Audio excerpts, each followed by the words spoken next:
Sudah, sistemnya sudah. Ini tamu utamanya sudah datang.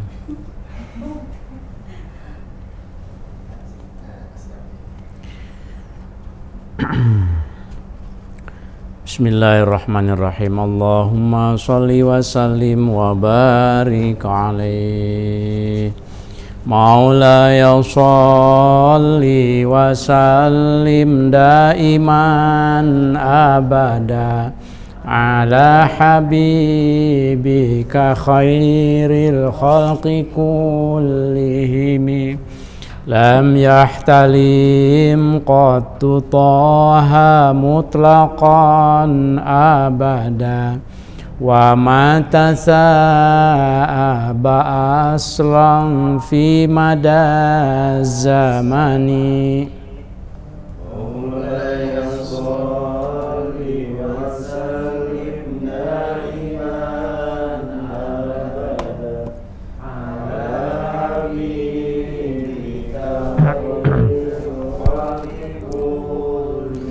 Minhu dawabu falam tahrab wa ma waqa'at dhubabatun abadan fi jismihil hasani.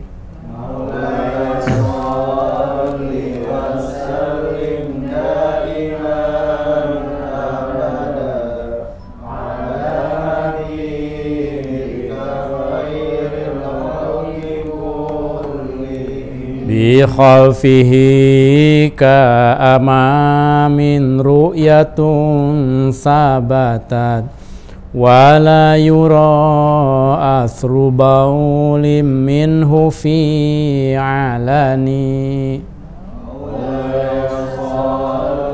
Wa sallim daiman abada ala habibika khairil khalqi kulli wa qalbuhu lam yanam wal ainu qad na'asat wa la yara dhillahu fi syamsi dhu alani.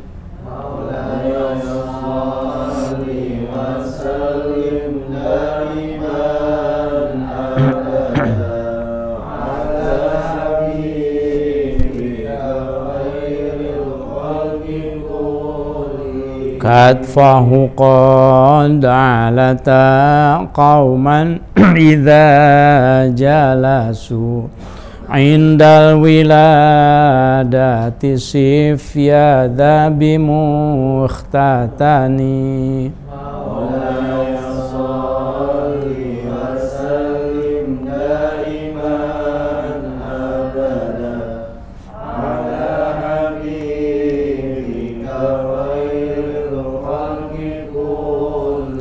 Hadhil khasa'is fahfadha takun amina min syarri nari wa surraqi wa min mihani.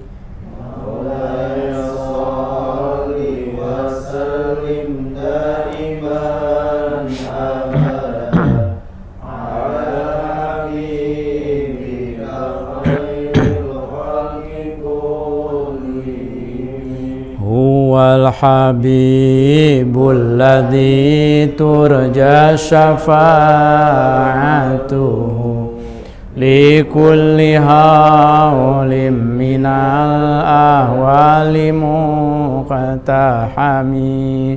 Ya Rabbi bil Mustafa balligh maqasidana waghfir lana ma madha ya wasi'al karami. Allahumma sholli wa sallim wa barik alaihi. Tadi sepertinya ada keliru ya, dzufatoni ya. Saya membaca dzufatoni atau dzu'alani tadi. Keliru ya. Ya, terlalu menikmati nadanya.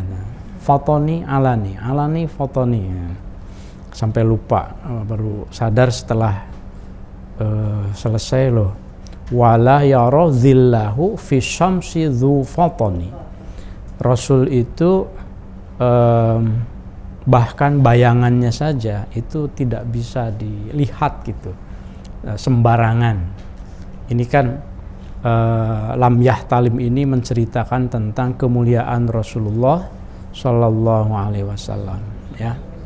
Nah, itu ada di halaman awal dari kitab yang kita pegang, di tengahnya tapi kitab Muraqil Ubudiyah halaman 3 itu lam yahtalim. Itu sifat-sifat Rasul yang didendangkan dalam Bahar Basit, sangat terkenal sekali di kalangan para ulama, ya. Kita sambil mengingat kebaikan-kebaikan Rasulullah. Bismillahirrahmanirrahim. Assalamualaikum warahmatullahi wabarakatuh. Alhamdulillahirabbil alamin, wassalatu wassalamu ala sayyidina Muhammadin wa ala alihi wa ashabi ajma'in. Asyhadu an la ilaha illallah wahdahu la syarikalah wa asyhadu anna Muhammadan abduhu wa rasuluh. Ma ba'du. Rabbi shrah li sadri wa yassir li amri wahlul 'uqdatam min lisani yafqahu qawli. Allahumma anfa'na bima 'allamtana wa 'allimna ma yanfa'una wa zidna ilman. Allahumma rzuqna fahman nabiyyin wa hifdzal mursalin wa ilhamal malaikatil muqarrabin bi rahmatika ya arhamar rahimin. Jamaah Al-Hamidiyah rahimakumullah. Alhamdulillah siang ini kita lanjutkan lagi ngaji bersama pengasuh yang ke-35. Sekarang kita akan melanjutkan membaca teksnya itu di halaman 68 kalau di saya, ya. Wa'lam anna jami'a a'dha'ika, itu pas paling atas banget. Halaman 68 paling atas kalau halamannya sama, ya. Masih di bab tentang apa ini? Babnya apa nih? Al-qismu mana? Al-qismu tsani, ya. Al-qismu tsani al-qaulu fi ijtinabil ma'asi. Bab ini bagian kedua masih menjelaskan tentang kewajiban kita untuk menjauhkan diri dari hal-hal yang maksiat. Imam Al-Ghazali akan menjelaskan tentang apa saja yang sebaiknya dijauhi oleh kita sebagai hamba Allah.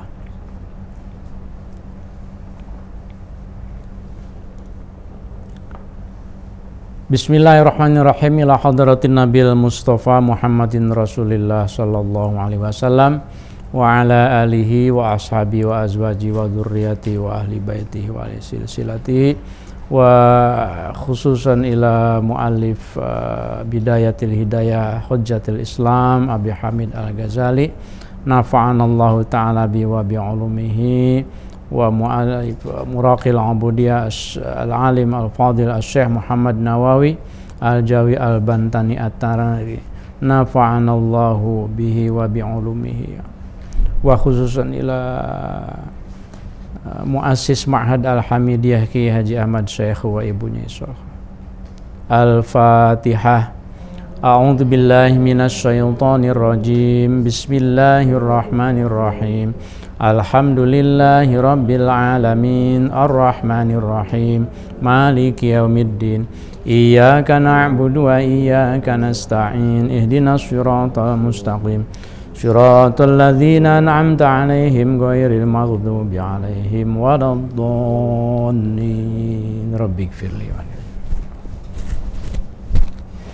Bismillahirrahmanirrahim. Qala al-muallif rahimahullah wa nafa'ana bihi wa bi 'ulumihi fid dharaini amin. Wa'lam, dan ketahuilah olehmu anna jami'a a'dha'ika, bahwa seluruh anggota badanmu satashhadu, itu bakal bersaksi ini a'dha, kembali ke a'dha. Satashhadu itu bakal bersaksi, itu a'dha. Alaika, memberatkan engkau. Jadi alaika itu kepadamu sebetulnya, akan bersaksi untukmu. Tapi kalau ala itu kalau bahasa Arab menggunakan ala artinya itu memberatkan gitu ya. Kalau laka misalnya itu artinya meringankan, malah memberi manfaat kepada kita. Tapi kalau bahasa Arabnya itu alaika, maka itu artinya memberatkan. Saya pernah jelaskan, misalnya kita ada hutang piutang gitu ya. Orang yang punya hutang kepada kita itu alaika, kamu punya hutang. Alaika, kamu punya hutang. Li, kepadaku gitu. Ya. Jadi saya ulang, wa'lam, dan ketahuilah olehmu anna jami'a a'dha'ika, bahwa seluruh anggota badanmu, satashhadu itu bakal bersaksi, itu a'dha'ika, alaika memberatkan engkau, fi arasatil qiyamati, dalam wilayah-wilayah kiamat, dalam apa ya, amakiniha itu, jadi dalam setiap kesempatan, dalam setiap tempat kiamat. Maksudnya di hari kiamat, dalam keadaan apapun, dimanapun, baik ketika di padang mahsyar maupun apalagi kalau sudah di dalam timbangan, dimanapun, arasat al-qiyamah, atau ketika kejadiannya, atau bahkan menjelang kejadian kiamatnya itu sendiri, itu anggota badan itu akan bersaksi untuk kita. Ya. Bagaimana cara bersaksinya? Apakah pelan-pelan atau sembunyi-sembunyi, atau mungkin tidak terlalu vulgar? Bilisanin, dengan lisan, tolkin, yang tegas.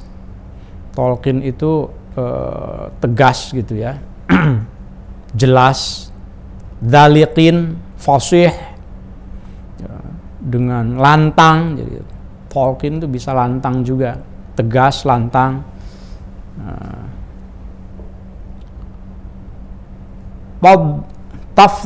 Tafdahuka, yang akan mengungkapkan itu a'dha kepada engkau.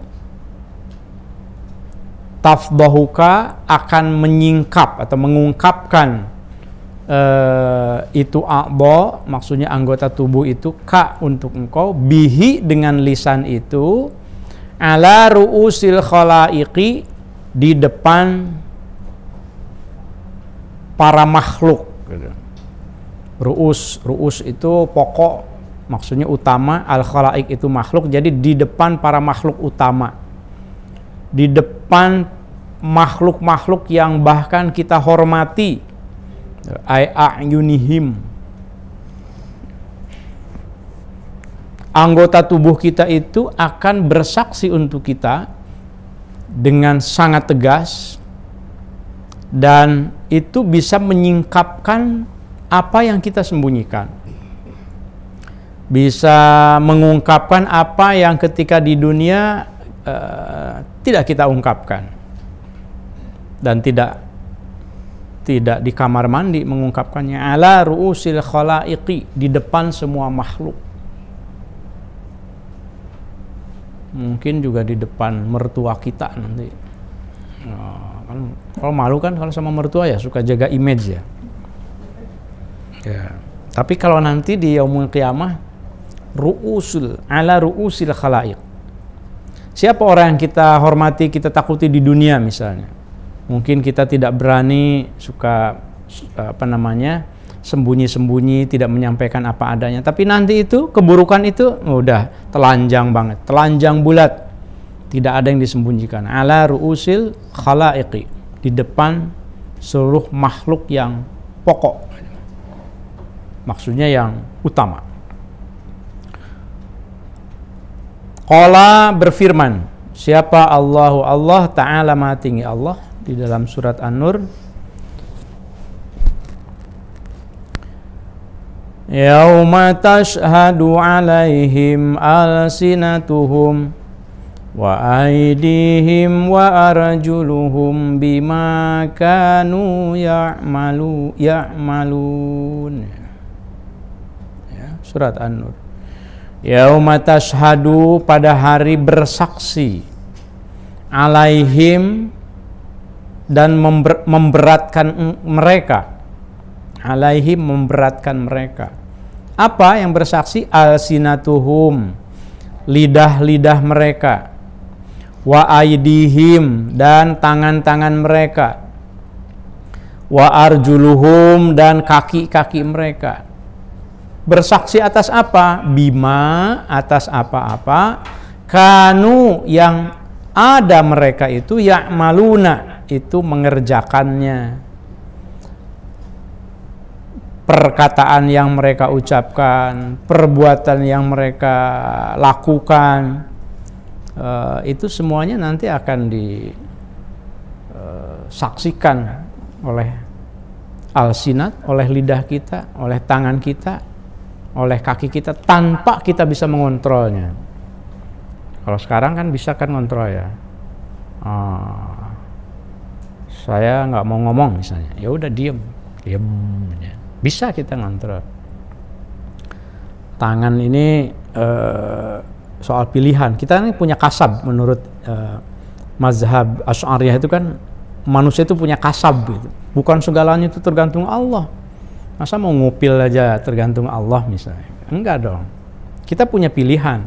Saya sekarang punya pilihan. Saya ngambil kacamata atau tidak nih. Itu pilihan saya. Kasab namanya. Lalu di mana kehendak Allah dong, kekuasaan Allah? Allah itu menciptakan sunnatullahnya, menciptakan hukumnya, hukum alamnya.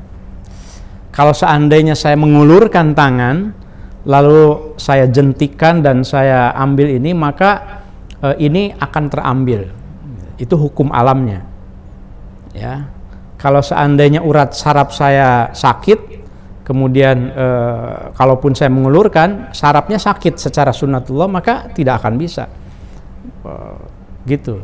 Nah, ya. Jadi kita punya kasab, kita punya usaha. Nah, tapi nanti tidak punya. Kita tidak punya kontrol terhadap tangan kita, tidak punya kendali terhadap lidah kita. Semuanya akan bersaksi. Bilisanin, talqin, daliqin. Dengan suara yang sangat lantang, yang fasis, sangat tegas. Coba tanggal berapa nih sekarang? Tanggal 19 itu para guru, para ustadzah dari PGTK, Pesantren Al-Hamidiyah, Yayasan Al-Hamidiyah, bener nggak itu? Berangkat ke ngasuh episode ke-35 misalnya. Nah, itu kan. Langsung tangan dan kakinya itu, kakinya terutama karena kakinya yang melangkah. Nahnu syahidna, aku bersaksi, ya memang berangkat gitu. Ada misalnya yang tidak berangkat, pengen bilang aku berangkat juga padahal dia nggak berangkat. Nah, nanti kakinya akan bilang enggak, dia nggak berangkat, mampir ke Ahmad mungkin. Jauh banget ya. Ya, kira-kira begitu yang dimaksud dengan ayat ini. Yauma tashhadu alaihim alsinatuhum wa aydihim wa arjuluhum bima kanu ya'malun. Ya Allah. Nanti lihat lebih detailnya di surat An-Nur ya. Wa qala, dan berfirman lagi siapa Allahu? Allah Ta'ala Maha Tinggi Allah, yang sering kita baca di dalam surat Yasin. Al-yawma nakhtimu ala afwahihim wa tukallimuna aydihim wa tashhadu arjuluhum bima kanu yaksibun. Allah. Walaupun suara saya tidak merdu, ya dikasih Allah itulah ya.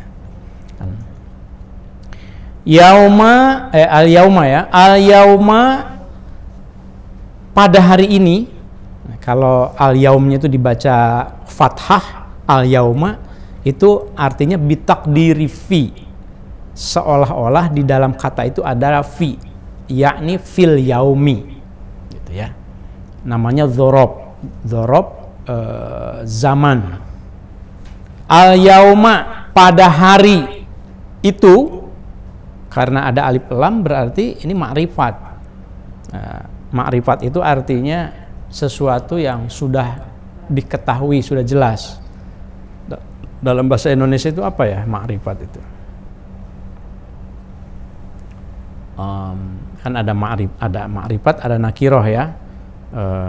Kata benda yang sudah jelas. Misalnya orang yang pakai baju putih itu, nah itu ma'rifat namanya. Tapi kalau misalnya ada seseorang yang lewat, seseorangnya itu belum ma'rifat, nakiroh kalau dalam bahasa Arab. Nah ini kalau ada alif lam, itunya artinya bukan hari yang sembarangan, sembarang hari. Ada hari Jumat, ada hari Senin, bukan. Ini al-yauma, pada hari, maksudnya hari kiamat. Pada hari itu nakhtimu, kami mengunci, nasuddu ya, kami mengunci, ala afwahihim, cangkem-cangkem mereka, mulut-mulut mereka ya. Wa tukallimuna, dan berbicara kepada kami, kata Allah, apa yang berbicara? Aidihim, tangan-tangan mereka, atas apa yang mereka pernah lakukan. Oh, ini kalau sekarang kan bingung hakim tuh. Yang tersangka A ngakunya begini, yang tersangka B enggak yang mulia, enggak begitu. Waduh. Kalau besok nggak bisa. Yang bersaksi itu adalah mulut, tangannya, karena mulutnya itu dikunci. Ya, nakhtimu ala afwahihim, mulutnya dikunci. Dan menurut Syekh Nawawi, kesaksian yang seperti ini adalah a'dhamu syahadah katanya. Itu kesaksian yang paling tinggi, karena kalau mulut mah istilahnya kan lidah tak bertulang katanya. Lidah tak bertulang, maksudnya bisa berbicara apa saja, bersilat lidah. Dia mah pandai bersilat lidah deh katanya. Nah, maksudnya kan lidahnya tuh bisa ke kiri ke kanan gitu, bisa ngomong itu ngomong ini, sehingga orang percaya, sangat meyakinkan lagi. Nah, kalau tangan yang berbicara itu a'dhamu syahadah, kesaksian yang paling luhur, paling tinggi, yang itu akan menyaksikan perbuatan kita. Ya. Wa tukallimuna aydihim, tangan-tangan mereka yang akan berbicara kepada kami, kata Allah. Wa tashhadu, dan akan bersaksi. Apa yang bersaksi? Arjuluhum. Nah, rijlun, jamak dari rijlun. Rijlun itu artinya kaki. Arjuluhum, kaki-kaki mereka.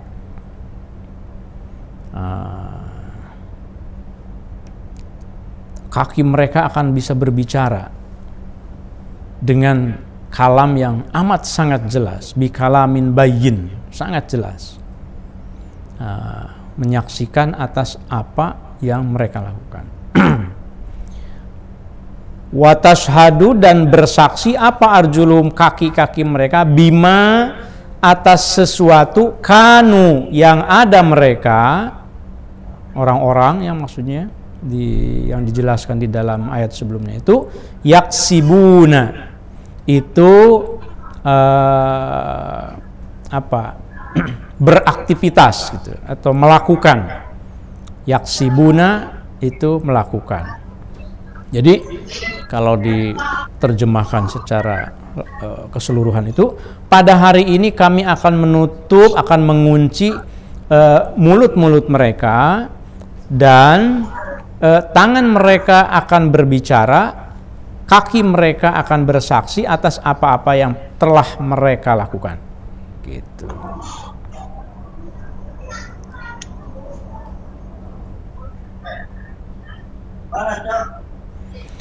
Imam Nawawi menjelaskan di tengahnya bahwa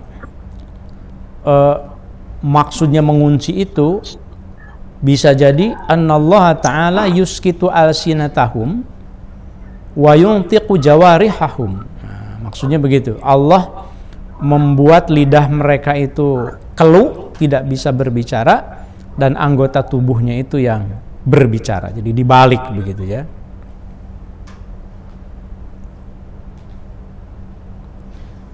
Ya Allah. Nah, oleh karena itu maka kata Imam Al-Ghazali, fahfaz, maka jagalah olehmu ya miskin, wahai orang miskin. Kita ini dipanggil oleh Imam Al-Ghazali itu orang miskin, bukan tidak punya uang, bukan tidak punya harta, tapi maksudnya orang yang butuh kasih sayang, butuh dikasihani, butuh rahmat Allah gitu. Kita ini papa gitu, orang miskin kita ini, orang yang mengharapkan kasih sayang Allah. Fahfad, maka jagalah olehmu ya miskin, wahai orang miskin, jami'a badanika, seluruh badanmu.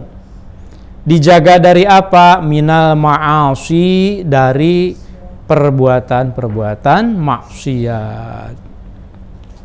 Kemarin ada penjelasan pernyataan ya dari Imam Al-Ghazali bahwa meninggalkan maksiat, tarkul ma'asi, itu asyaddu min fi'li ta'at. Masih ingat nggak? Meninggalkan maksiat itu lebih berat ketimbang menjalankan ketaatan, ketimbang ibadah gitu. Gitu loh. Aduh, jadi kita mau membicarakan hal yang lebih berat ya. Ibadah aja kemarin berat banget ya. Doanya, ada asru kalimatnya, ada sholat fajarnya, ada sholat malamnya, ada puasanya. Kayaknya belum dilaksanakan semua juga ya. Sekarang mau yang lebih berat katanya. Aduh, gimana kita terusin nggak ngajinya nih? Lanjut ya, aduh. Saya juga takut soalnya. Banyak yang mungkin kita itu masih banyak kurangnya gitu ya. Kita niatkan saja untuk tawasau bil haq, tawasau bis sabr, saling berwasiat kebaikan. Gitu kata Al-Ghazali ya, karena nanti itu mulut kita akan dikunci, tangan dan kaki kita yang akan bersaksi, maka gini tipsnya, fahfad gitu, jaga gitu ya. Anggota badanmu itu minal ma'asi, dari hal-hal yang maksiat. Wa khususon, dan secara khusus a'dha'aka. Nah, ini dibacanya a'dha'a ya, karena ini badal dari jami'a. Jami'a itu sebagai maf'ul bih, jami'a badanika mansub. Wa alamatu nasbihi fathatun dhahiratun fi akhirih. A'dha'a juga dibaca mansub, wa alamatu nasbihi fathatun dhahiratun fi akhirih li'annahu apa coba? Li'annahu a'dha itu apa? Sighatnya. Kenapa dibaca mansub? Kenapa ciri mansubnya fathah? Ini buat ini nih, buat santri dan ustadz-ustadzah pertanyaannya. Karena jamak taksir. Jadi a'dha itu kan jamak dari adwun, anggota. Jamaknya jamak taksir. Jamak taksir itu jamak yang tidak beraturan. Adwun a'dha. Kalau yang beraturan kan, misalnya apa? Kalau yang beraturan itu kalau yang beraturan itu mukminun, mukminuna, tinggal tambahin waw dan nun, itu beraturan banget.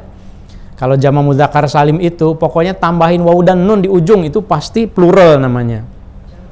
Muslimun, muslimuna, kemudian apa lagi? Aqilun, aqiluna, gampang banget ya. Tapi begitu jamak taksir itu harus dihafal. Adwun, a'dha. Begitu kitabun, apa? Kutubun, kan beda kan ya. Jamak taksir. Nah, jamak taksir itu kalau ketika mansub dibacanya fathah. Wa khususon, dan secara khusus a'dha'aka, anggota tubuhmu, as-sab'ata, yang 7. Imam Al-Ghazali nitip nih, ada 7 anggota badan kita yang nitip banget untuk dijaga. Kenapa harus dijaga yang 7 ini? Fa inna jahannama, karena sesungguhnya neraka jahanam, laha itu tetap untuk neraka jahanam, sab'atu abwabin, ada 7 pintu.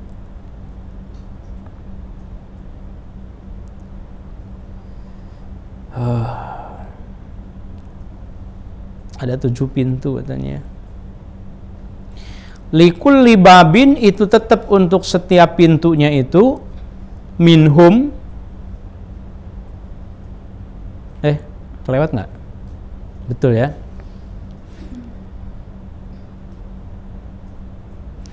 Likulli babin minhum juz'un maksumun. Likulli babin itu tetap untuk setiap pintunya dari yang 7 itu, minhum, dari orang-orang yang maksiat, juz'un, ada bagian, ada jatah, maksumun, yang sudah dibagi-bagi.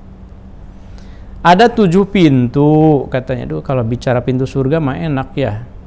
Ini bicara pintu neraka masalahnya. Ada 7 pintu dan setiap pintunya itu dikhususkan katanya untuk mereka-mereka yang al-ghawina. Al-ghawina itu orang-orang yang durhaka, nggak digabung sama yang lain. Likulli babin minhum juz'un maksumun, ada bagian-bagian maksumun yang dibagi. Wala yata'ayyanu, dan tidak tertentu, litil kal abwabi, untuk 7 pintu itu tidak masuk, maksudnya ke 7 pintu itu, ilaman, kecuali orang aso, yang maksiat orang ini, Allah, kepada Allah Ta'ala, maha tinggi Allah, bihadil a'dha'i, maksiat dengan 7 dengan anggota tubuh as-sab'ati yang 7. Jadi 7 pintu ini dikhususkan buat mereka yang berbuat maksiat, dengan maksiatnya menggunakan salah satu dari 7 anggota tubuhnya itu.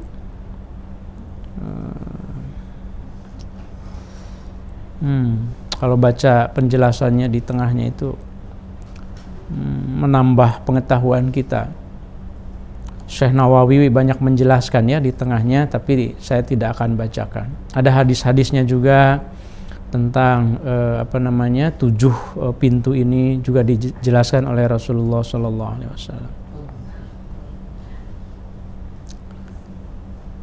Mana yang 7 itu anggota tubuh kita itu? Wahia, dan adapun itu al-a'dha as-sab'ah. Kembalinya ke al-a'dha as-sab'ah. Al-ainu itu mata yang pertama, wal udhunu dan telinga yang kedua, wal lisanu dan lidah yang ketiga, wal batnu dan perut yang keempat, wal farju dan kemaluan, wal yadu dan yang keenamnya tangan, war rijlu dan kaki. Coba, kenapa ya kira-kira kok sampai dikhususkan gitu ya, ada pintu neraka untuk 7 anggota tubuh itu? Karena 7 anggota tubuh itu nikmat yang luar biasa. Coba mata, coba, aduh, ini kalau kita bayangkan orang yang tidak bisa melihat ya, pakai tongkat kan, coba belajar deh sekali-kali, mungkin belajar merem, terus jalan gitu, mau ke kajis misalnya gitu. Lihat saja orang yang tidak bisa melihat kan seperti itu ya. Sekarang kita begitu membukakan kelopak mata, semua kelihatan. Kurang nikmat apa? Fabi ayyi ala rabbikuma tukadziban. Baru mata, lidah, lisan, public speaking bagus, bisa meyakinkan orang dengan punya lidah menjadi anggota DPR karena pinter pidato misalnya, bisa jadi presiden. Tangan bisa nulis, bisa ngetik, bisa kirim email, bisa WA. Bisa kirim pesan ke orang sekarang mah padahal cuma 2 jempol aja. Apalagi kalau 5 ya. Tapi kalau di HP susah 5 mah. Malah 2 aja. Sampai naik motor pun pakai jempol. Terus WA-an. Itu saya sampai pernah itu mau keluar dari gang gitu ya. Ada motor gitu. Nunduk orang. Benar-benar nunduk ke HP, jalan aja motornya. Aduh, hebat sekali orang sekarang itu. Dan itu hanya di warga plus 62 gitu.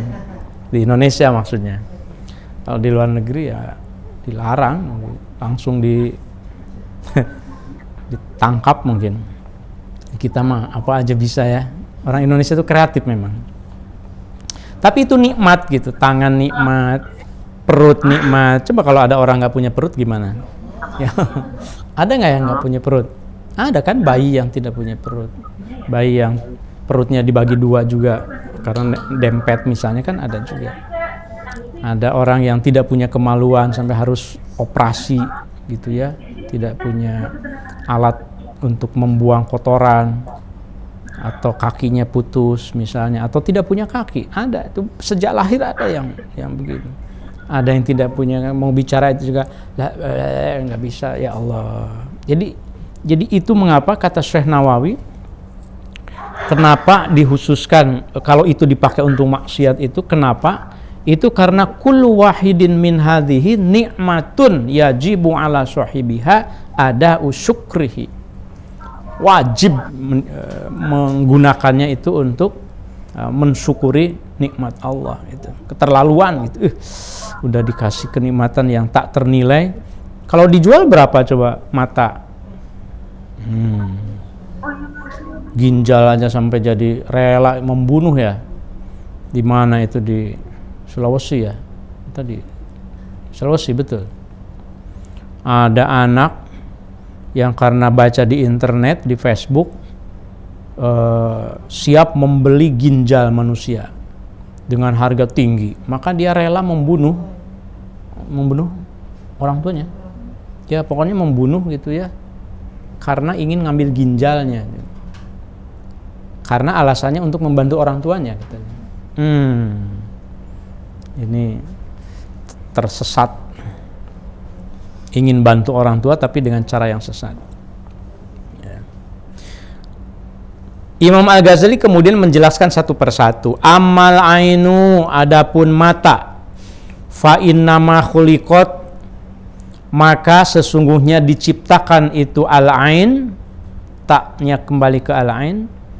Fa innama khuliqat, maka sesungguhnya diciptakan itu mata laka untukmu. Nah, ini pakai laka bukan alaika, ya kan?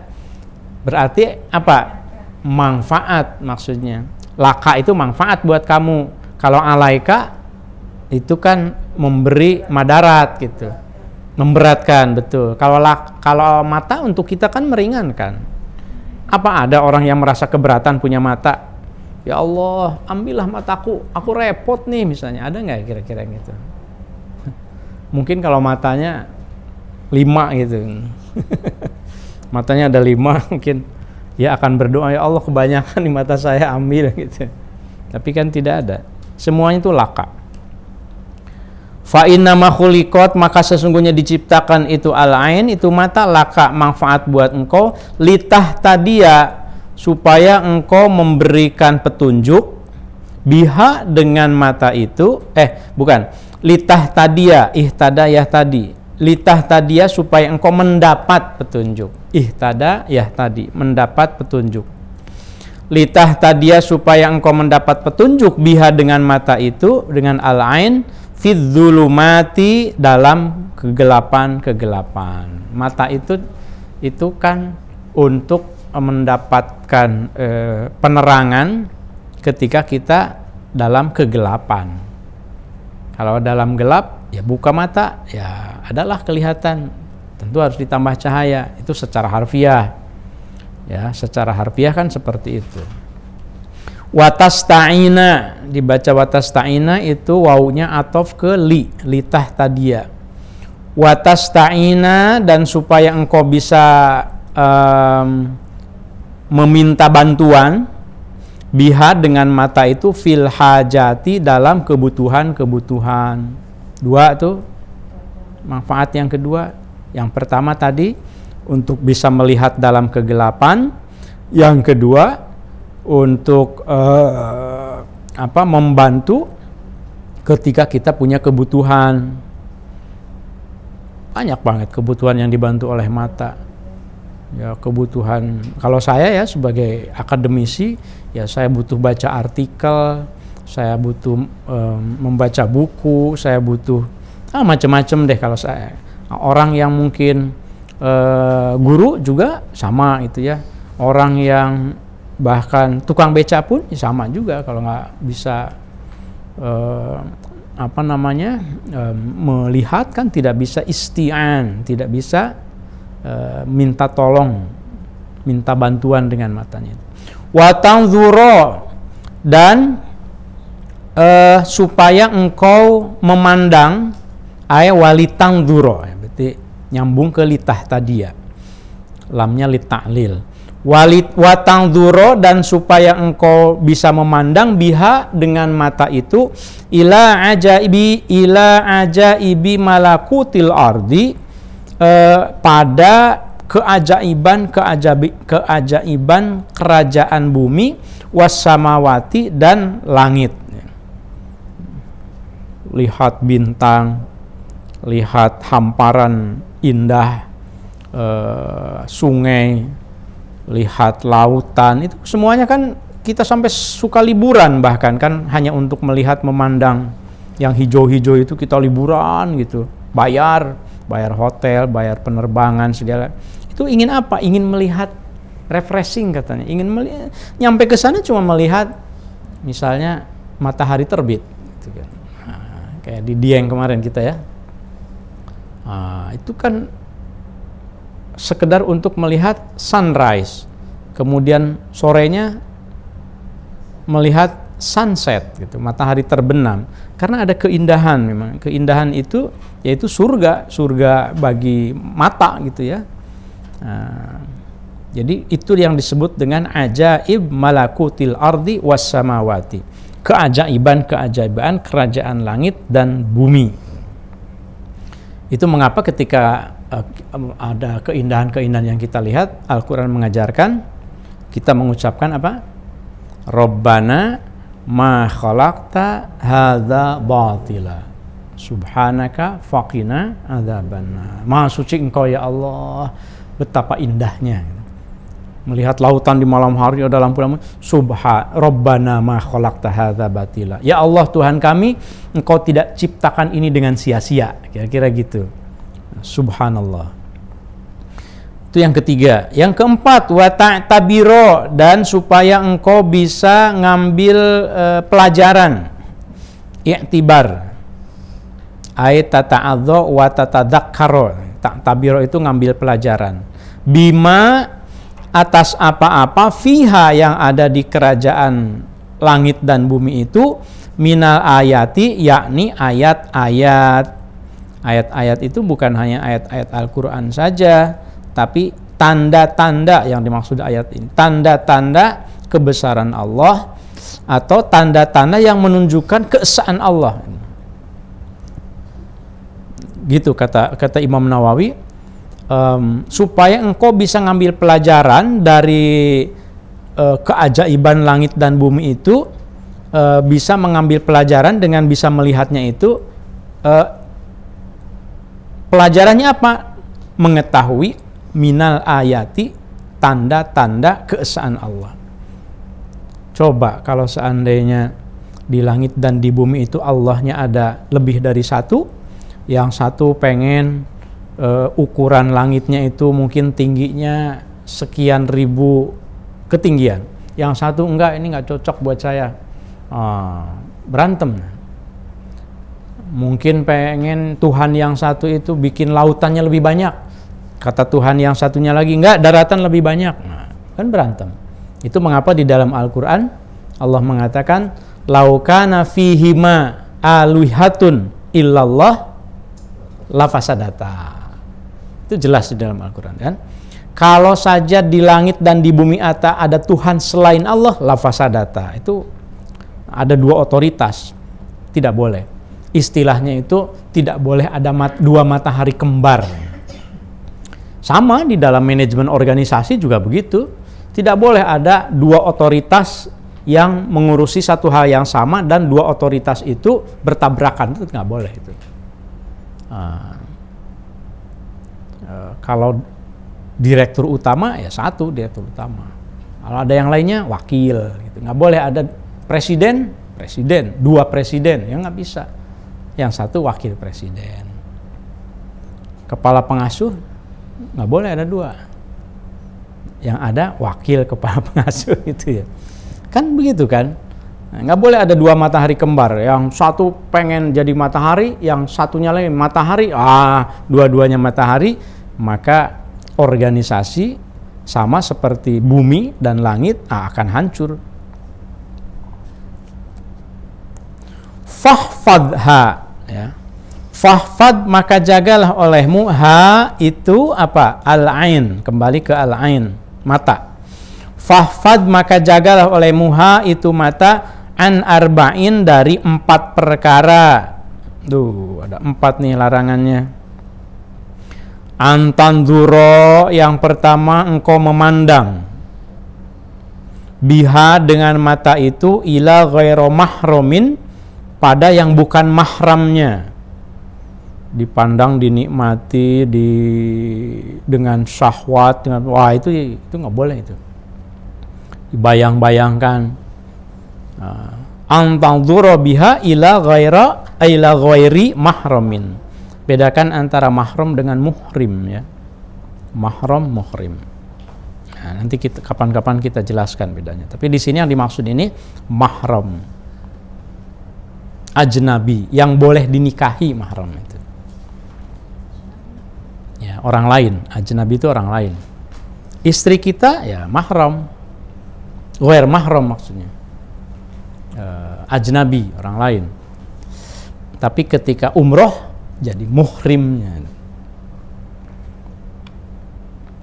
Kadang-kadang kita nggak bisa bedakan antara mahram dan muhrim. Au ila suratin, atau memandang gambar. Malihatin, yang apa? Milh itu apa? Manis. Malihatin yang manis, yang cakep, yang indah.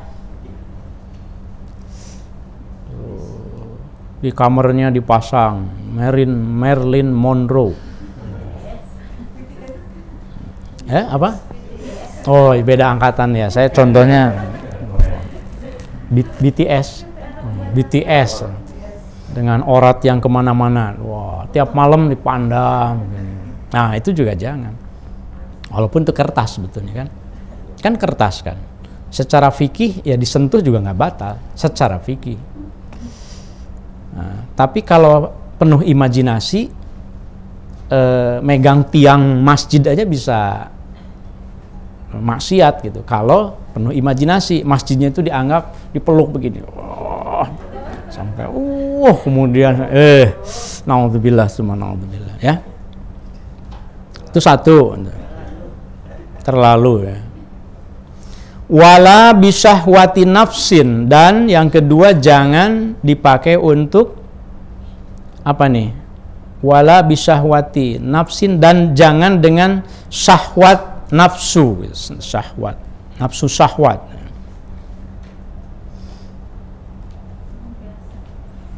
Itu di tengahnya itu ada hadis. Suatu ketika katanya ada satu kaum datang ke hadapan Rasul kan. Nah, di antara mereka itu ada Amrod Hasan. Amrod itu bukan, ya pokoknya cakep banget, ganteng, kulitnya putih pokoknya. Apa namanya? Brondong gitu. Amrod itu gitu, Amrod Hasan, brondong, datang kepada Rasul. Fa'ajlasahun nabiyyu khalfal zuhri. Itu si anak yang cakep itu diumpetin di belakang Nabi. Kamu jangan di situ, bikin fitnah. Sini. Sampai begitu ya. Insyaallah. Au tangduro, Oh, itu baru satu tadi, tanzuro ila ghair dua ya.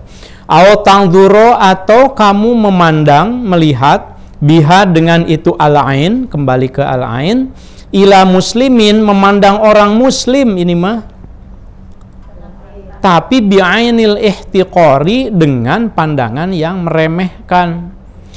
Dosa yang kedua dari mata itu adalah memandang sesama muslim tapi dengan pandangan yang meremehkan.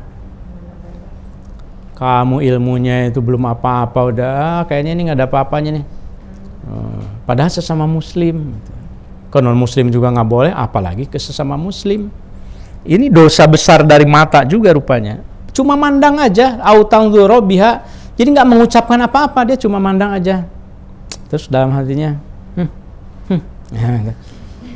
gitu mandang tuh. Nah, itu udah bahasa tubuh aja udah memperlihatkan. Ya, baru bahasa tubuh itu.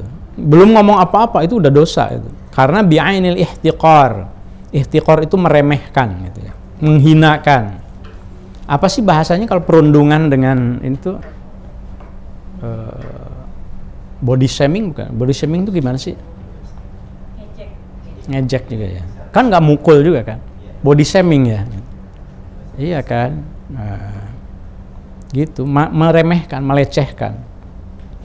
Au tatlu'a, atau engkau memperlihatkan, ini dosa yang berikutnya. Au tatlu'a, atau engkau memperlihatkan, biha dengan itu al-ain, dengan mata, ala aibin muslimin, pada aib orang muslim. Ini matanya dipakai untuk menunjukkan aib orang lain, orang muslim gitu. Out. Sebentar. Kayaknya bukan tatlu'a ya, menunjukkan, tapi mungkin tatallu' di sini ya. Au tangduru biha ila muslimin ba'inal ihtiqari au tatallu'in biha ala aibi muslimin. Ya, memandang, au tatallu', atau memandang, biha dengan itu al-ain ala aibin muslimin, pada aib orang muslim. Tatallu' itu ya memandang, melihat, membicarakan, tapi dalam konteks ini al-ain, mata, jadi ya meremehkan, kemudian juga melihat aib orang muslim. Pengen tahu, kepo banget kalau ada aib orang muslim itu, kepo gitu.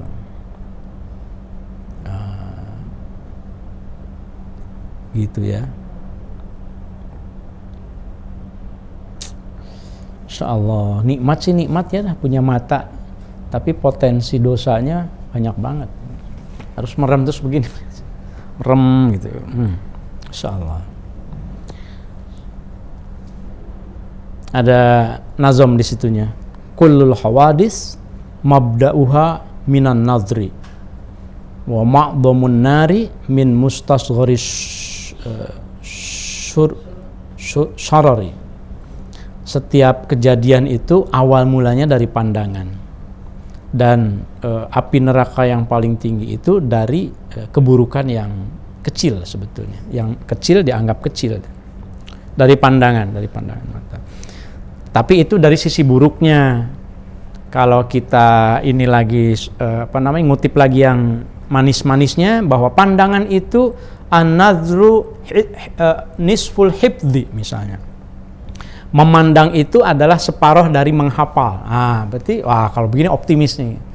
Jadi kalau memandang sesuatu itu, misalnya pengen belajar kaligrafi, ya sudah pasang saja itu kaligrafi yang indah. Ketika santri itu melihat kaligrafi, itu saja sudah setengah belajar katanya, setengah menghafal. Atau tulisan, ini kan santri ini kalau habis makan suka tidak tertib ya, misalnya gitu ya, nampannya atau traynya naruhnya tidak tertib di mana. Nah, itu salah satu caranya itu memang dikasih tulisan di tempat ketika anak itu diharapkan melakukan sesuatu, tempel di mana-mana, jangan hanya satu. Karena apa? Karena an-nadhru nisful hifdzi. Memandang, melihat itu separuh dari menghafal. Lihat Besok lihat lagi. Oh, tidak boleh membuang sampah sembarangan. Lihat lagi. Di sini terus saja. Lama-lama dia hafal. Oh, oke. Saya tidak boleh menaruh nampan sembarangan habis makan, misalnya gitu ya. Itu kan dalam pelatihan juga termasuk alat KIE itu kan, komunikasi, informasi, edukasi. Itu salah satu toolnya itu ya dengan menempatkan pesan-pesan untuk bisa dilihat dan dipandang. Itu sisi positifnya. Tapi kan bab ini sedang menjelaskan yang negatifnya gitu ya. Wa amal panjang ini wa amal udhun. Satu lagi deh. Wa amal udhunu, dan adapun telinga, fahfadha. Fahfad, maka jagalah olehmu, ha itu al-udhun, itu telinga. Antusghiya, dari engkau mendengarkan, biha dengan itu al-udhun, dengan telinga, ilal bid'ati, pada bid'ah. Jagalah telinga, jangan dipakai untuk mendengarkan yang bid'ah gitu, yang buruk-buruk begitu ya. Au ilal ghibati, awil ghibati, atau mendengarkan ghibah, membicarakan orang lain. Cuma mendengar loh, tidak ikut ghibah, mendengar aja. Jadi kalau ada yang lagi ghibah, terus kita ada di situ, pergi aja. Waktu itu ditanyakan juga ya Pak Yanto ya, kalau bisa pergi aja. Mana Kang? BAB misalnya, pura-pura mau ke toilet gitu, kebelet gitu. Pergi, padahal maksudnya tidak mau mendengarkan ghibah. Awil fuhshi, atau keburukan, ifsha. Jadi al-fuhsh itu keburukan, menyebarkan keburukan ya, membicarakan keburukan. Al-fuhsh, kalau Imam Nawawi mencontohkan di sini, al-fuhsh itu kaifsha isirri zaujatihi wa hiya sirruhu, seperti menyebarkan keburukan istrinya, padahal istrinya itu adalah sirruhu, itu kan rahasia dirinya, rahasia si suami. Atau sebaliknya, mengungkapkan, menyebarkan keburukan suaminya, itu rahasia suaminya, diungkap-ungkap di arisan misalnya gitu ya. Bi ayyadhkuru kullun minhuma ma yaqau bainahuma min tafasilil jima'i wa nahwiha. Misalnya, Jong, bojo aku mah gitu-gitu misalnya gitu ya. Min tafasilil jima' itu, tafasil itu kan detail ke hubungan suami istri itu diceritakan kepada orang lain. Janganlah, ceritakan ke psikolog aja kalau ada masalah. Jangan dijadikan ghibah. Awil khawdi, atau tenggelam fil batili, di dalam kebatilan. Au ila dzikri masawin nasi, atau telinga dipakai untuk mendengarkan dzikri masawin nasi, cerita keburukan-keburukan manusia. Banyak sekarang ya. Kenapa kok telinga tidak boleh dipakai untuk itu? Fa inna ma khuliqat, karena sesungguhnya diciptakan itu telinga, itu al-udhun, laka, manfaat buat engkau, litasma'a, supaya engkau mendengar, biha dengan itu al-udhun, dengan telinga, kalamallahi ta'ala, kalam Allah Ta'ala, wa sunnata rasulillahi, dan sunnah Rasulullah sallallahu alaihi wasallam. Allahumma sholli wa sallim alaihi. Wa hikmata auliyaihi, dan hikmah para wali Allah. Wa tatawassola, dan supaya engkau tawasul. Tawasul itu berperantara. Supaya engkau tawasul bistifadatil ilmi, untuk mengambil faedah ilmu, biha dengan telinga itu, ilal mulkil azim, ilal mulkil muqim, ke kerajaan al-muqimi yang besar, wan naimi dan nikmat ad-daimi yang langgeng, fi jiwari rabbil alamina di sisi Tuhan seru sekalian alam. Karena telinga itu diciptakan supaya kamu bisa mendengarkan Al-Quran, kamu bisa mendengarkan juga sunnah Rasul dan hikmah para wali. Dengerin Quran, kalau lagi dibacain jangan nyawer.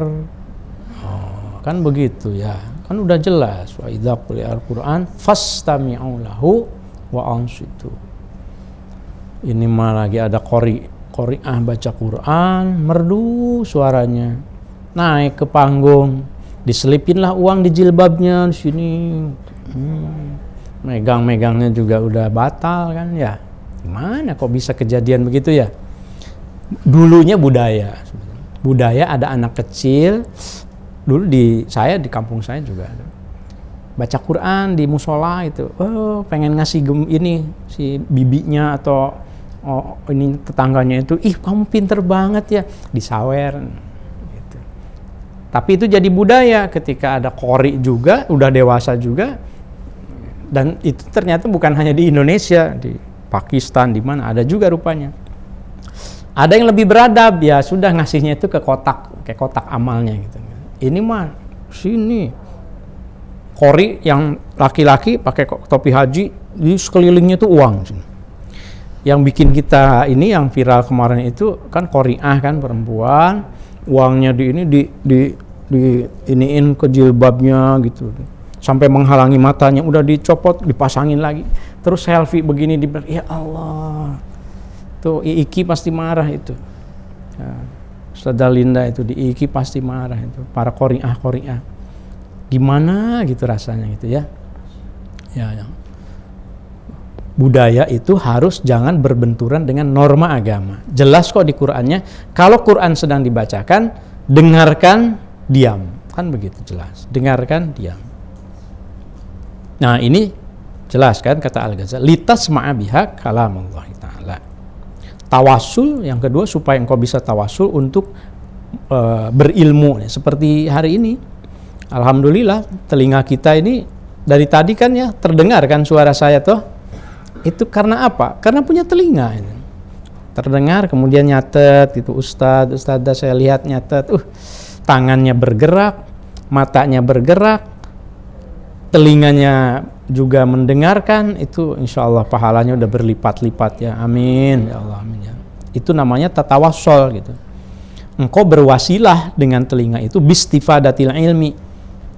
Saya sering sekarang itu kalau nyupir, apalagi macet gitu ya, udah dari YouTube aja setel siapa gitu yang ingin saya dengarkan, udah bisa menikmati ilmu juga dengan telinga itu ya.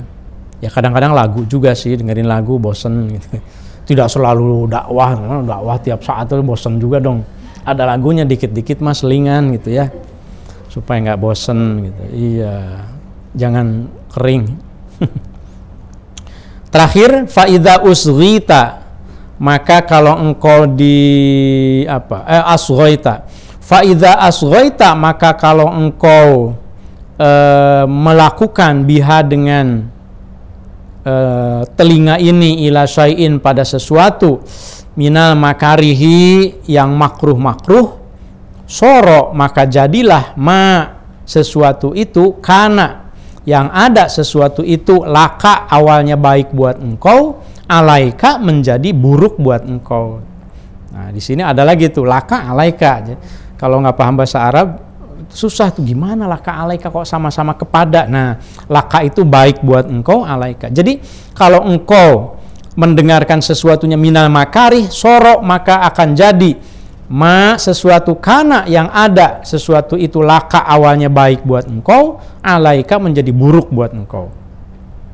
Wan kolaba, dan terbaliklah sesuatu kana yang ada apa sababu fauzika, sebab yang harusnya menjadi sebab kebahagiaan engkau dapat pahala, sababah hilakika menjadi sebab kerusakan engkau. Awalnya sesuatu itu harusnya manfaat buat kita, tetapi karena telinga kita itu dipakai untuk sesuatu yang makruh, sesuatu yang buruk, maka telinga yang seharusnya itu baik dan bermanfaat buat kita menjadi buruk buat kita. Telinga yang seharusnya itu menghantarkan kita pada berbagai pahala, kalau dipakai untuk ngaji, itu menjadi sababah hilakika, menjadi sebab kerugian engkau. Dan kata Imam Al-Ghazali, wahada, dan yang begini nih, maksudnya begini itu yang baik menjadi buruk, yang tadinya harusnya menjadi wasilah buat dapat pahala tapi menjadi wasilah buat masuk ke neraka, ghayatul khusroni, itu adalah kerugian yang amat tinggi, the ultimate kerugian apa? Kerugian yang paling tinggi gitu ya. Itu ghayatul khusrani. Wala tadunnu, dan janganlah engkau mengira annal isma, bahwa dosa itu yukhtassu, itu dikhususkan bihi, dengan dosa itu siapa? Al-qailu, orang yang berbicara, dunal mustami'i, tidak termasuk orang yang mendengar. Jangan dikira orang yang berdosa itu hanya orang yang ngomong buruk, tapi orang yang mendengarkan keburukan juga itu dosa. Fafil khobari, maka itu tetap di dalam hadis, annal mustami'a, bahwa sesungguhnya orang yang mendengar, syarikul qaili, itu berserikat dengan orang yang mengucapkan. Orang yang mendengarkan dosa sama statusnya dengan orang yang mengucapkan dosa. Orang yang mendengarkan keburukan sama dengan orang yang mengucapkan keburukan. Berarti kalau kita balik, orang yang mendengarkan kebaikan, mustami, sama pahalanya seperti saya yang mengucapkan, membacakannya gitu. Kalau saya mulut, kalau mustami ya dengan telinga, itu sama, syarik gitu. Tapi kalau buruk ya buruk. Wahwa, dan mustami yang keburukan ini, ahadul mughtabina, itu adalah salah seorang dari mereka-mereka yang melakukan ghibah. Na'udzubillah summa na'udzubillah. Wallahu a'lam bishawab. Baru dua tuh ya, ada 5 lagi. Aduh, hati-hati. Mudah-mudahan kita bisa menghindarinya ya. Amin ya Allah. Dikit-dikit. Fadhol. Kan Bapak Ibu, kalau ada yang mau bertanya bisa disampaikan di chat Zoom atau secara langsung. Ada yang raise hand. Oh ya, Bu Latifah Muzayana. Nah, silakan Bu Latifah disampaikan. Masih di mute. Suaranya sudah belum terdengar suaranya. Masih di mute. Nah, silakan. Assalamualaikum warahmatullahi wabarakatuh. Ustaz Qawam, suaranya sudah. Assalamualaikum. Waalaikumsalam warahmatullahi wabarakatuh. Izin bertanya Pak Kiai. Silakan. Ya, misalnya kita membuat sebuah sekarang kan banyak sekali grup WA ya. Grup WA yang kadang anggotanya juga sampai di atas 100 gitu. Kemudian kebetulan kita yang bikin misalnya. Kemudian di situ ternyata ada kadang ada yang hibah gitu. Ada yang menghibah, kemudian kita yang sebagai yang membuat grup itu apakah kena dosanya? Itu yang pertama. Kemudian kalau kita setiap kali ada yang menghibah, kemudian kita mengingatkan untuk dengan hanya kemampuan kita yang mengingatkan bahwa hibah itu nggak baik, itu kita sampaikan sudah cukup, jangan diteruskan. Kita udah berusaha seperti itu, apakah juga dosa itu masih terus mengalir ke kita? Karena tadi yang pertama tujuan untuk membuat WA group sebenarnya untuk membangun tali silaturahim, tapi kadang ada selipan-selipan hibah yang sebenarnya tidak perlu dilakukan di situ. Ini itu aja Pak Kiai, terima kasih. Ya. Wassalamualaikum warahmatullahi wabarakatuh. Waalaikumsalam warahmatullahi wabarakatuh. Terima kasih Bu Latifah, sangat baik, sangat bagus ya pertanyaannya. Mengingatkan kita tentang hati-hati, ini sebentar lagi Mungkin banyak grup-grup yang baru juga membicarakan politik, membicarakan apa, sehingga ada keburukannya mungkin yang dibicarakan. Bagaimana kita menyikapinya ya?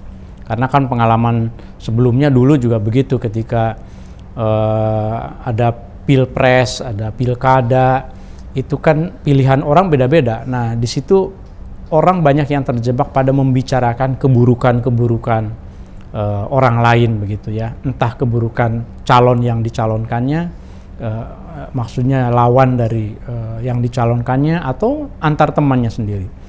Saya kira pertama prinsipnya man ra'a minkum munkaran falyughayyirhu biyadihi.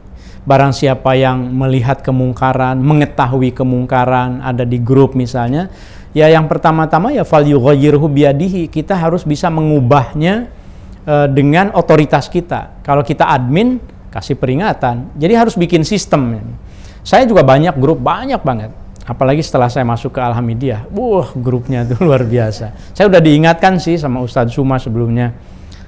Saya bilang, ini udah ada 3 kok, saya ditambah lagi. Ini belum seberapa Pak, katanya. Bener ternyata sekarang, nambah lagi gitu ya. Nah, tapi kalau di Alhamidiyah kan tidak ada hal-hal yang buruk, semuanya baik gitu ya. Nah, saya punya satu grup yang ketika ada yang keburukan-keburukan itu, saya japri adminnya misalnya, kemudian tolong diingatkan. Kalau tidak bisa dan terus mengulang juga, ya gampang aja kan, tinggal dikeluarkan gitu ya. Jangan diam, itu namanya falyughayyirhu biyadihi. Yad itu kan otoritas, kita punya otoritas, ya keluarkan saja gitu. Nah, kemudian kalau tidak biad nggak bisa, wabilisanihi. Ya minimal himbauan-himbauan deh gitu. Jangan begitu dong, udah ya kita kembali ke laptop misalnya. Jadi itu bilisanihi. Harus lisan dalam hal grup WhatsApp tentu saja, tulisan juga ya. Sampaikan, jangan diam gitu. Sampaikan gitu. Saling mengingatkan, tapi jangan saling mengingatkan kemudian berantem juga, ujung-ujungnya debat kusir, itu juga tentu harus dihindari. Kalau hal yang sensitif japri saja. Atau telepon, kadang-kadang di WA itu ini ya sensitif ya, apalagi kalau salah pencet ikon misalnya, emojinya maunya senyum, tiba-tiba merah gitu, ini orang marah, lupa nggak dihapus misalnya, kan jadi salah paham. Nah, itu juga malah menimbulkan madarat. Nah, kalau tidak bisa juga, kata Rasul, au biqalbihi, ya. Atau dengan hatinya, fal yughayyiru biyadihi au bilisanihi au biqalbihi. Minimal itu dengan hatinya nggak setuju, kemudian left saja dari grupnya. Itu biqalbihi wa huwa adhaful iman katanya. Itu kadar iman yang paling rendah sih. Nggak bisa ngubah, nggak bisa memperbaiki, tapi minimal kita nggak terlibat deh, aku left aja deh. Tapi kalau left jangan jam 7 pagi gitu, ambil aja jam 2 subuh misalnya, supaya orang-orang nggak baca gitu. Tapi kalau pembinaan mah jam 2 malah jam-jam kerjanya ya, jam 1 juga masih sibuk gitu ya, keluar, mohon izin ya saya, kadang-kadang ada orang alasan live itu, mohon izin nih HP-nya hang gitu, memori udah nggak cukup ya, macam-macam gitu. Ada yang nggak pamit-pamit acan, nggak live aja gitu.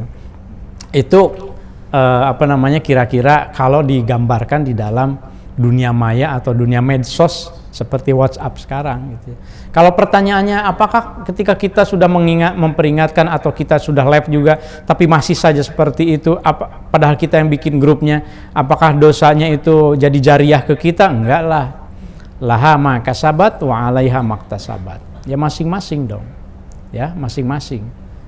Kira-kira gitu. Ya. Hatur nuhun Bu Latifah. Terima kasih Pak Kiai. Baik. Mungkin ada yang lain dari studio, ada yang mau bertanya? Saya Ustaz Suma, boleh? Halo. Kalau lagi di kelas mah kan ceria, kok di sini diam. Kalau PGTK mah kan. Assalamualaikum Ustaz Suma. Waalaikumsalam. Pak Kiai, mohon izin saya mau bertanya tapi panjang nih Pak Kiai, nggak apa-apa ya? Silakan Pak Yatma. Ya, saya pengalaman pribadi ini, tapi mungkin di sekitar juga banyak terjadi. Ya, saya ini tentunya juga bermasyarakat, berteman begitu. Tapi memang tadi yang Pak Kiai sampaikan mengenai aib orang Muslim ini sepertinya sudah sekali dihindari gitu ya. Bahkan pada saat saya sedang berkumpul dengan teman-teman atau dalam suatu kegiatan begitu, apa ya, melihat orang itu kadang-kadang itu di pikiran sih belum terucap gitu ya. Sepertinya pada saat dia sedang menyampaikan sesuatu ini suka merendahkan begitulah Pak Kiai. Jadi ilmunya baru segitu udah berani ceramah dan sebagainya gitu. Itu pun juga pernah saya dengar pada saat saya menyampaikan sesuatu ke teman-teman begitu ya. Jadi sepertinya sulit menghindari perasaan kurang menghargai hasil karya orang lain itu. Jadi saya mengalami juga, saya juga merasakan juga begitu. Ini untuk mencegah itu apa gitu ya sekiranya kita lakukan. Ini yang pertama. Yang kedua begini, ini ada kejadian lucu tapi entah ini anugerah atau musibah saya juga kurang paham juga. Jadi suatu saat ada suatu pernikahan gitu ya, dan di situ memang ada sesi mengisi tausiah atau nasihat perkawinan gitu. Nah kebetulan ustadz yang diundang itu tidak datang karena mungkin saya berpakaian rapi, pakai peci gitu ya. Akhirnya saya ditunjuk untuk memberikan semacam nasihat atau tausiah gitu. Tausiah. Nah, tapi kan saya merasa saya nggak kompeten, tapi memang ada acara di situ harus berjalan. Orang lain nggak ada yang mau berdiri.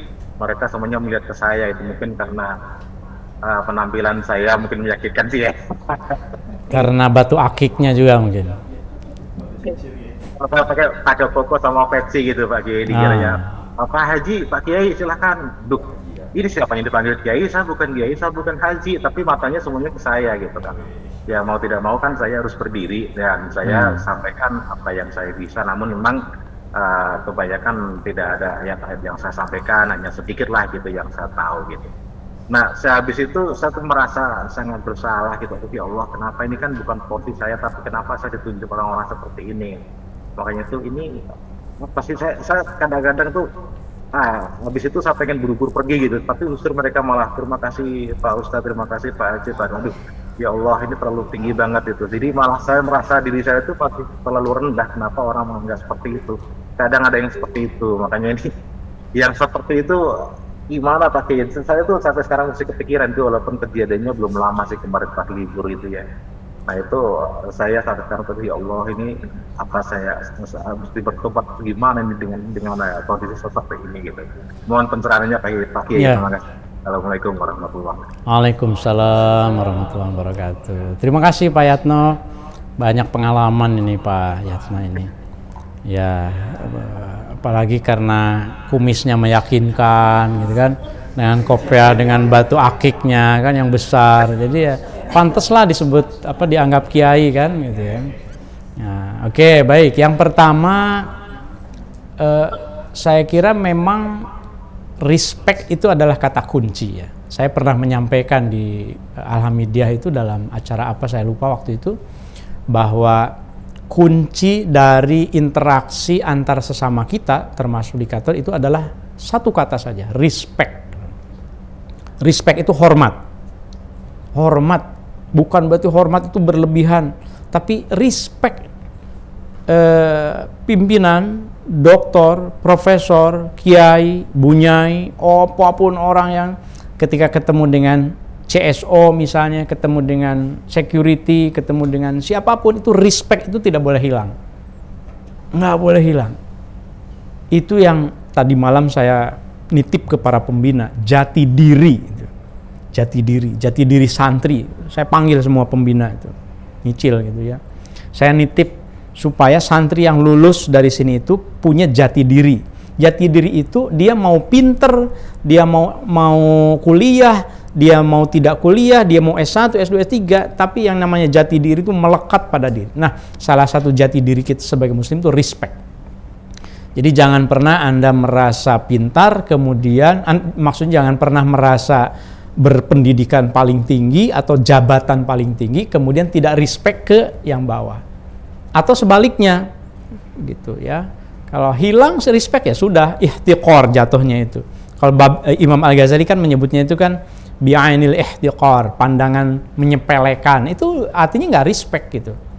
Saya tahu kalau ya mohon maaf misalnya ya saya alhamdulillah ya secara akademik saya dapat guru besar misalnya, atau saya dapat pengalaman yang mungkin lebih dari teman-teman di pesantren misalnya, saya di luar negeri lama begitu ya. Tapi itu tidak pernah saya bawa ketika saya berinteraksi sebagai sesama gitu ya. Bahwa berbagi fungsi saya kepala pengasuh iya, tapi saya tidak pernah melihat bahwa pembina yang baru pun Ustadz Qawam itu kan baru nih misalnya gitu. Saya nggak pernah melihat dengan bi'ainil ihtiqar, kamu ini kan belum ada apa-apanya misalnya gitu ya.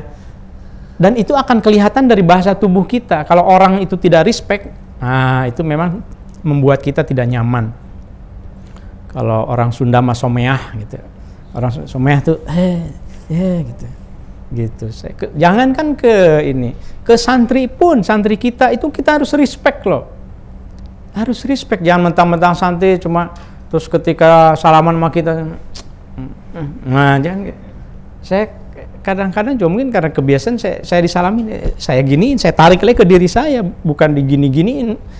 Ya itu kebiasaan aja gitu. Saya merasa nggak nyaman sebetulnya ketika karena ya paling supaya untuk menunjukkan respectnya saya selalu pegang ininya punggungnya gitu, dan saya tanya gitu kan. Dan santri itu ini sekali merasa nyaman ketika kita respect ke mereka ya.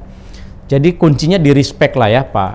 Kalau Pak Yatno misalnya merasa pernah menjadi korban, tidak nyaman, berarti ada yang belum respect ke kita, siapapun kita itu ya. Tapi jangan dibalas, kita menjadi tidak respect ke orang lain, jangan, tetap respect gitu. Respect itu hormat. Yang kedua ya kan ada ajaran di dalam Islam itu balighu anni walau ayat, sampaikan dariku walaupun satu ayat. Jadi ya misalnya diminta tausiah gitu, apalagi kepala madrasah, madrasahnya madrasah sanawiyah dan bahkan pernah menjadi kepala madrasah aliyah Al-Hamidiyah. Begitu dilacak siapa Al-Hamidiyah ini, wah Al-Maghfurullah Kiai Syekhu, figur besar gitu kan. Dan apalagi sekarang setiap jam 1:30 Kamis ikut ngasuh misalnya. Jadi nggak ada alasan lagi untuk tidak tausiah jadi Pak Yatno itu. Balighu anni walau ayat, itu prinsipnya. Sampaikan dariku itu walaupun satu ayat. Berarti ketika tausiah, saya suka sampaikan ke anak-anak saya juga. Subuh misalnya kadang-kadang gitu ya. Kamu yang sekarang tausiah gitu. Satu ayat aja. Apa yang diketahui Pak? Sampaikan. Ini satu ayat kan bisa qul huwallahu ahad. Cukup kan? Itu masa nggak hafal qul huwallahu ahad? Cuma kita jelaskan tentang keesaan Allah. Kalau saja di dunia ini ada dua Tuhan, pasti nggak beres ya. Padahal dari hanya qul huwallahu ahad dan seterusnya gitu ya. Jadi saya kira jangan ditolak kalau seandainya ada yang minta tausiah gitu. Jangan memaksakan. Memaksakan itu maksudnya wah supaya kelihatan hebat, lalu nyari-nyari ayat Al-Quran yang panjang atau nyari-nyari hadis yang kayaknya ini ternyata salah misalnya. Itu mengalir saja apa adanya. Mohon maaf saya lupa ya ayatnya, tapi saya pernah dengar begini loh, bla bla. Itu akan lebih respect orang ketimbang kita memaksakan. Karena begitu memaksakan lalu kita tidak yakin dan bacaannya keliru. Kalau orang yang sesama mengetahui bahasa Arab itu akan bisa ngukur, ini orang nih kayak jago silat gitu ya, guru silat. Kalau ada yang gerakan silat, dia udah bisa ngukur, ini masih jurus yang keempat ini misalnya. Kalau master silat tuh begitu, ini tahu gitu ya. Jadi nggak usah memaksakan, apa adanya saja. Yang penting itu adalah nah, orang nanti yang mendengarkannya bagaimana? Orang yang mendengarkan, termasuk kalau kita mendengarkan, misalnya kita merasa lebih mampu dari dia, khudil, jadi pakai dalil yang lain, khudil hikmah walau min famil bahaim. Ambil kebaikan itu meskipun dari famil bahaim, itu kan mulut hewan gitu. Maksudnya dari cangkem hewan, dari bujur hayam gitu, istilah Sunda mah itu. Dulu saya ingat itu. Keluar tina bujur hayam ge ari endog mah dicandak we cenah gitu. Keluar dari dubur ayam, tapi kalau telur ya ambil. Iya dong. Jadi khudil hikmah walau min famil bahaim. Kita mungkin lebih pintar, tapi begitu dengar kata hikmah dari seseorang yang iya sih dia memang di bawah saya ilmunya, tapi iya bener nih yang tadi dijelaskan itu saya lupa, bener saya ambil ya. Mungkin Ustadz semua belum dengar ceritanya dari para ustadzah yang saya ajak ngobrol tentang santri kitab. Saya surprise ketika saya pura-pura tidak tahu dan pura-pura nanya, pura-puranya tapi saya bilang saya mau pura-pura tidak tahu ya. Coba menurut Anda itu apa bedanya santri kitab dan jati diri santri? Oh, semua menjelaskan. Lalu saya dapat, oh iya, itu penjelasan tuh bagus sekali itu. Saya ambil ya, saya bilang, saya ambil ya. Ini nih saya catat, kemudian saya rekam gitu. Karena saya percaya betul bahwa masing-masing isi kepala itu pasti punya hikmah, gitu, punya kebaikan. Ya, Umi Sofi ya kemarin juga, wah hebat sekali menjelaskan santri kitab dan jati diri santri gitu. Jadi saya santrinya yang mendengarkan Umi Sofi misalnya gitu. Ustadz kemarin juga Ustadz siapa yang sudah tuh? Ya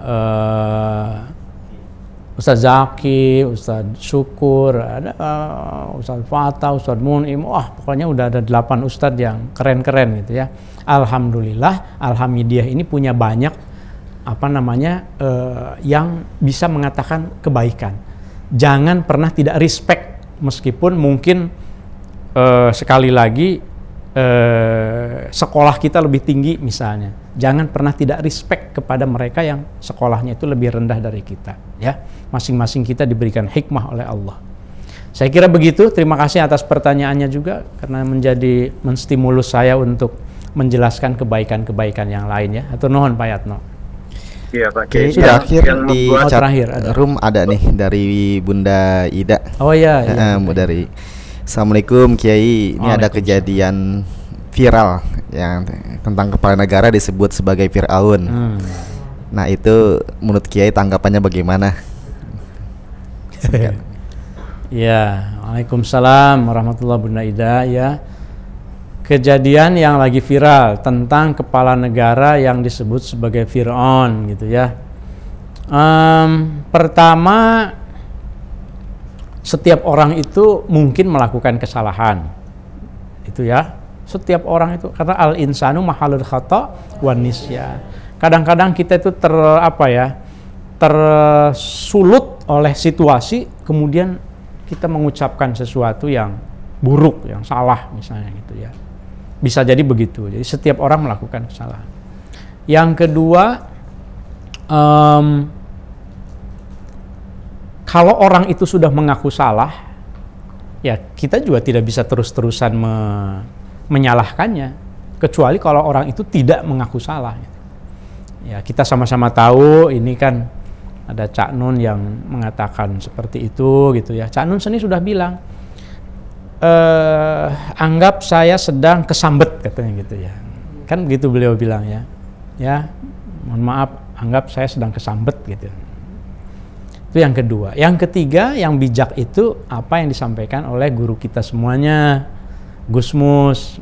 Gus Mus juga menyampaikan, walaupun halus banget kalau Gus Mus menyampaikan itu ya. Gus Mus dawuh begini, kalau kita, itu dawuhnya itu sebetulnya udah 2 tahun lalu kalau nggak salah, tapi ada yang mengingatkan lagi. Kalau kita itu menjadi orang yang menjadi pusat perhatian, menjadi public figure, sebaiknya lebih hati-hati ketimbang yang bukan public figure gitu. Bahwa kita melakukan kesalahan, semuanya melakukan kesalahan, tapi ketika termasuk saya mungkin sering tampil, sering apa, kalau kita itu public figure, harap lebih hati-hati lidahnya, harap lebih hati, karena orang memperhatikan dan bisa jadi orang salah paham. Bijak sekali beliau ya. Intinya apa pesannya? Pesannya adalah tetap husnuzon, Bunda Ida ya. Jadi tetap husnuzon. Kalau ada keburukan itu, bayangkan bahwa kebaikan itu ibarat tembok nih. Kalau di kiri kanan saya tembok nih warnanya putih. Putih gitu, ya Allah itu. Tapi kita tidak pernah perhatikan. Begitu ada tai cicak satu aja nempel, itu baru masuk sebentar aja, itu titik hitam itu. Oh kok ada di situ? Padahal hanya satu. Yang putihnya nggak pernah dikomentari. Misalnya, kadang-kadang manusia itu seperti itu. Ada kebaikan-kebaikan orang itu yang sebetulnya itu, aduh, itu memberi manfaat gitu ya. Nah, tetapi kita tidak pernah dengerin malah kebaikannya. Begitu ada satu keburukannya, wah, ramai-ramai kita menghujatnya. Apalagi karena tahun politik misalnya ya. Hati-hati banget ini. Bukan semata karena norma agama, tapi secara hukum positif pun keseleo yang gara-gara 7 detik saja itu bisa masuk penjara. Ya, kita punya pengalaman lah seperti itu. Jadi hati-hati. Makanya ngaji bidayah ini menjadi penting juga sih. Jaga lisan, jaga mata, jaga ya. Belum bisa maksimal 100% mengamalkannya, jangan kemudian jadi 100% nggak ngaji gitu. Ma la yudraku kulluhu la yutraku kulluhu. Sesuatu yang belum bisa dilaksanakan dan diambil 100%, jangan ditinggalkan 100% juga. Terima kasih Bunda Ida. Sudah ya, alhamdulillah. Terima kasih banyak para jamaah sekalian. Mudah-mudahan taklim kita bermanfaat dan memberikan kebaikan-kebaikan barokah untuk kita semuanya. Wallahu a'lam bishawab. Allahumma sholli ala sayyidina Muhammadin tibbil qulubi wa dawaiha wa afiyatil abdani wa shifaiha wa nuril absari wa diyaiha wa ala alihi wa sahbihi wa sallim. Allahumma sholli ala sayyidina Muhammadin tibbil qulubi wa dawaiha wa afiyatil abdani wa shifaiha wa nuril absari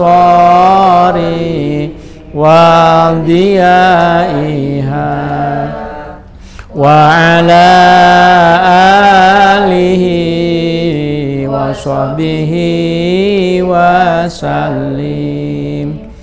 Allahumma sholli ala sayyidina Muhammadin tibbil qulubi wa dawaiha wa afiyatil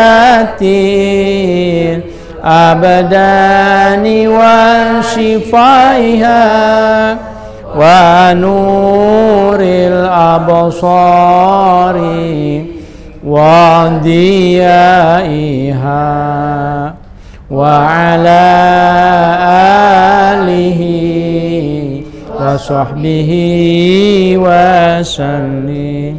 Allahumma sholli wa sallim wa barik alaihi. Assalamualaikum warahmatullahi wabarakatuh.